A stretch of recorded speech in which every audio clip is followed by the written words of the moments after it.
Hidup buruh! Kasbi! Muda, berani, militan! Muda, berani, militan, Kasbi! Pangkal perjuangan buruh keras! Hidup kaum buruh Indonesia! Kawan-kawan semuanya, hari ini kita sedang melakukan aksi, tepatnya hari Senin 17 November 2014, yang saat ini juga kita sedang mengawal sebuah pertemuan Dewan Pengupahan Kabupaten di Kerawang, yang saat ini kita menyaksikan bersama-sama, mendengar bersama-sama bahwa rekan-rekan kita, kawan-kawan kita di dalam sedang melakukan perundingan, kawan-kawan.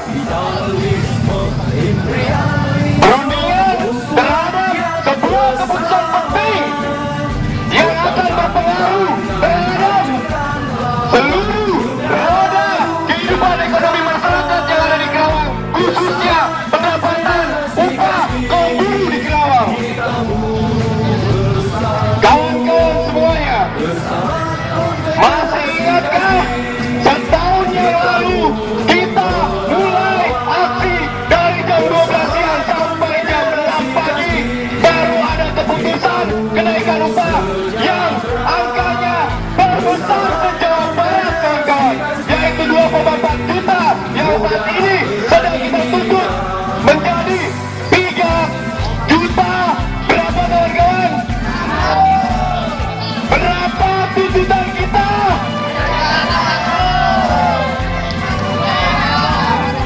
3.600.000 rupiah. Mengapa kita menuntut upah 3,6 juta di Kerawang?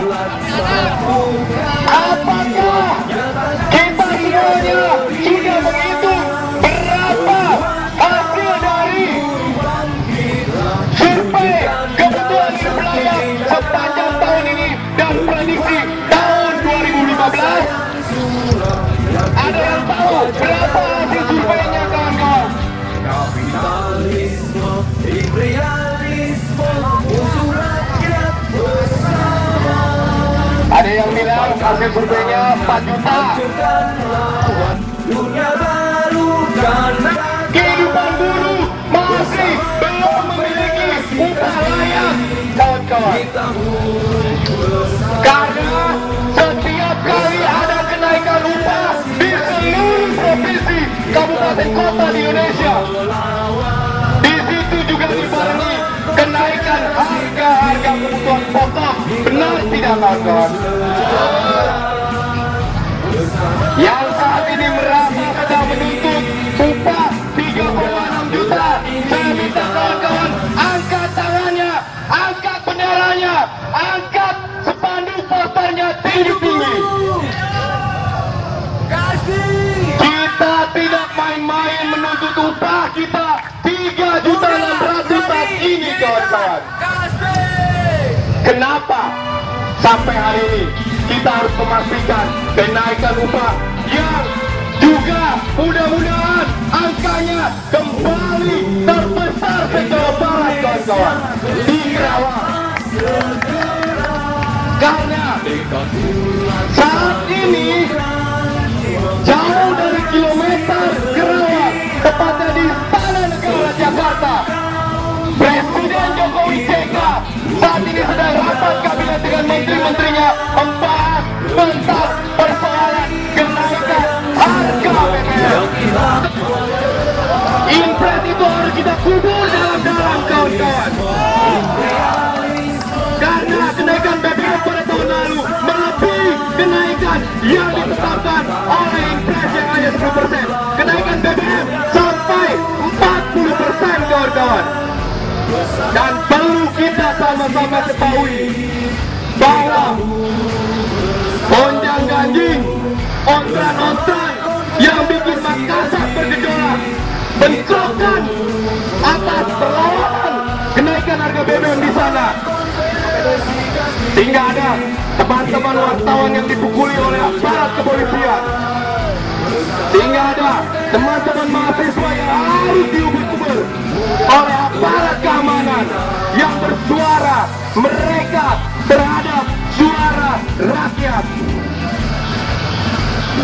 Kepulauan Maluku, di Sumatera, di Jogja, di Semarang, di Solo, di Bandung.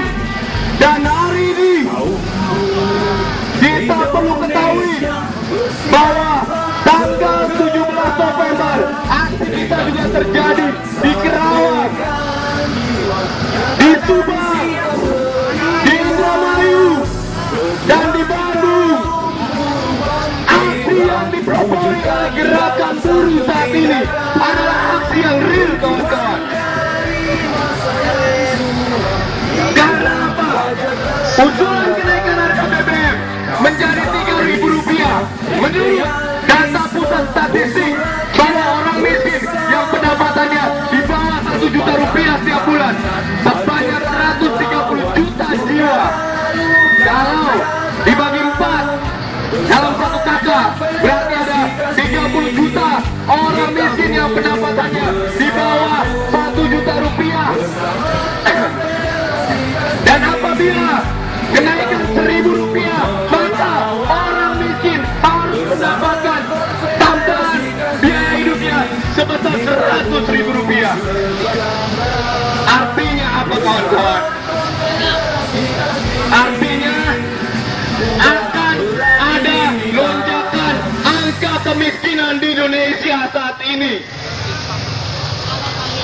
Segala urusan tambal sulam kebijakan yang hanya cuman memoderasi rakyat agar tidak berlawan adalah upaya dari rejim-rejim sebelumnya, sehingga pemerintahan Jokowi JK saat ini juga harus sama-sama kita teriakan penolakan bersama terhadap rencana kenaikan harga BBM apapun alasannya, kawan-kawan. Menurut undang-undang ada 2 alasan yang memperbolehkan kenaikan harga BBM. Pertama, jika harga minyak dunia di atas $105 per barel, tapi kenyataannya hari ini harga minyak dunia justru hanya 77. Dan jika alasannya adalah karena tidak bisa membiayai stok konsumsi yang 46 juta kiloliter selama 2 bulan ke depan, biayanya katanya menelan 80 triliun, maka upayanya adalah mencabut subsidi, mencari utang baru. Undang-undang jelas mengatakan maksimal hanya 10 triliun kalau negara mau hutang. Dan hutang negara saat ini jumlahnya berapa, kawan-kawan? 2.000 triliun. APBN setiap tahun harus membayar hutang yang kita sendiri tidak menikmatinya. Warisan hutang yang kita sendiri tidak mengerti sebesar 300 triliun setiap bulannya. Setiap tahun anggaran berjalan. Artinya ini adalah salah khusus pemerintah saja yang selalu hanya cenderung membuat rakyat yang miskin di mana-mana. Sebab kalau rakyat yang miskin maka sulit bersekolah. Kalau sulit bersekolah maka nggak cerdas-cerdas. Kalau nggak cerdas-cerdas nggak bisa berpikir objektif dan kritis, sehingga bisa memberikan pernyataan yang benar, sehingga tidak bisa memberikan perlawanan kembali terhadap pemerintah. Ini yang harus kita lawan di negara ini. Saat ini apapun alasan yang dikemukakan oleh pemerintah kembali adalah alasan kebohongan publik. Tidak ada alasan kekurangan dana, karena kenyataannya mereka tidak bisa mengajukan moratorium atau penundaan atas pembayaran utang. Karena kenyataannya kalau mereka mencabut subsidi terhadap kebutuhan BBM, ini juga bohong sekali lagi, kawan-kawan. Hidup buruh! Karena menurut Undang-Undang Pasal 33 Undang-Undang Dasar 45 bahwa bumi, air, semuanya dikuasai oleh negara, dipergunakan untuk kepentingan semakmur-makmurnya kesejahteraan rakyat. Cabang-cabang hidup harus dikuasai negara untuk kepentingan rakyatnya. Berarti apa, kawan-kawan? Berarti kalau nanti ada kenaikan harga BBM, maka pemerintahan RI yang terpilih baru saja sekaligus melakukan pelanggaran konstitusional. Kalau pelanggaran konstitusional maka apa? Maka pemerintah tidak legitimate, pemerintah tidak betul, pemerintah tidak bisa menjamin aspirasi rakyat baru sebulan terpilih. Saya mau sampaikan bahwa kaum buruh jangan ada yang diam. Saya harus teruskan bahwa kaum buruh jangan ada yang duduk-duduk loyo, apalagi malas untuk berjuang. Masih ada yang malas berserikat, masih ada yang malas berjuang. Itulah yang diinginkan oleh siapapun pemerintah yang berkuasa. Kaum buruhnya tidak kritis, tidak bisa berorganisasi. Maka tuntutan kita terhadap kenaikan upah saat ini adalah real, kawan-kawan. Angka 3.600.000 rupiah adalah sebuah perhitungan atas kenaikan upah sebelumnya, di mana kebutuhan harga selalu ikut melonjak ketika. Seharusnya apa, kawan-kawan? Seharusnya negara menjamin atas kebutuhan kesehatan tanpa kecuali. Bapak-bapak yang saat ini berjualan membeli gerobak asongan harus mendapat jaminan kesehatan yang layak. Anggaran pendapatan belanja negara tahun depan sudah harus mengcover 120 juta rakyat Indonesia sebagai penerima bantuan iuran. Akan menghasilkan lebih terjamin pula kesejahteraannya. Benar, bersama Konfederasi Kasbi, kalau kita masih menerima kembali pemerintahan daerah yang saat ini menjujuk pintu gerbang harapan rapat, kita bunuh melawan. kalau alasannya bangunannya baru dibangun, banyak ini aneh. Pembangunan kok sudah berbulan-bulan, bikin gapura aja juga berbulan-bulan. Apa perlu saya telepon KPK untuk memeriksa setiap detil semen yang dipakai untuk bangun ini? Kalau misalnya keputusan untuk membangun ini lama, masa keputusan terhadap kenaikan upah juga jadi ikut lama? Pemerintah Kabupaten Karawang ini juga adalah pemerintah yang tidak kalah bobroknya, karena bupatinya baru saja masuk dah. Bupatinya yang kemarin yang memutuskan upah dari jam 12 siang kita hentikan, jam 6 pagi baru diumumkan. Ini adalah bentuk dari sikap dan perilaku pemerintahan daerah, pejabat daerah yang bermental rusak. Mentalnya bukan mental yang membangun, mentalnya bukan mental yang mensejahterakan rakyatnya, kaum buruhnya. Benar tidak? Betul. Jadi saya serukan kawan-kawan kita yang berjuang di dalam, jangan sekali-sekali mengambil langkah mundur, walk out.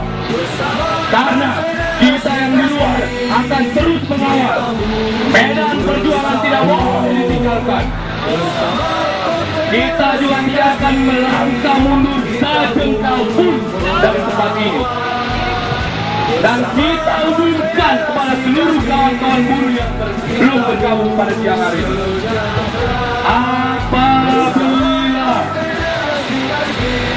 tidak ada keputusan kenaikan upah yang layak. Maka pertanyaan yang ada di diri kita kawan-kawan, apakah kawan-kawan semuanya akan membawa rekan-rekan kerjanya dari pabrik-pabrik untuk bergabung dan kembali menduduki dan kita masuk ke dalam pelatasan pemerintahan daerah kawan-kawan?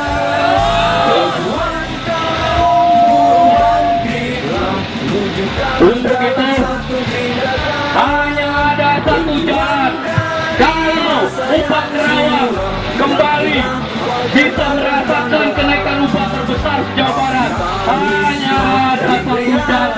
Kita akan menduduki kembali kantor pemerintahan daerah agar bupati kembali mengumumkan angka terbesar di Jawa Barat, kawan-kawan. Saya minta kawan-kawan semuanya untuk bangkit berdiri. Yang masih duduk tolong untuk bangkit berdiri, karena kita juga harus memberikan kepastian kepada kawan-kawan kita yang di dalam. Kawan-kawan kita yang di dalam juga harus mengetahui bahwa tidak tetes keringat yang ikut luntur semangat kita. Baik, kawan-kawan semuanya, kita akan sama-sama nyanyikan sebuah lagu Darah Juang. Di sini negeri kami, tempat padi terhampar, samudranya kaya raya, negeri kami subur Tuhan. Di negeri permai ini berjuta rakyat tertimpa luka, anak kurus tak sekolah, pemuda desa tak kerja. Mereka dirampas haknya, tergusur dan lapang. Bunda relakan darah juang kami, padamu kami berjanji. Mereka dirampas haknya, tergusur dan lapar. Bunda relakan darah juang kami, bagimu kami berjanji, bagimu kami mengabdi. Hidup buruh Kerawang, hidup koalisi Pangkal Perjuangan. Terima kasih kawan-kawan, kita tetap menunggu, kita tetap mengawal sehingga rapat di dalam membawa keputusan yang kita inginkan. Assalamualaikum warahmatullahi wabarakatuh. Terima kasih, selamat siang kawan-kawan semuanya.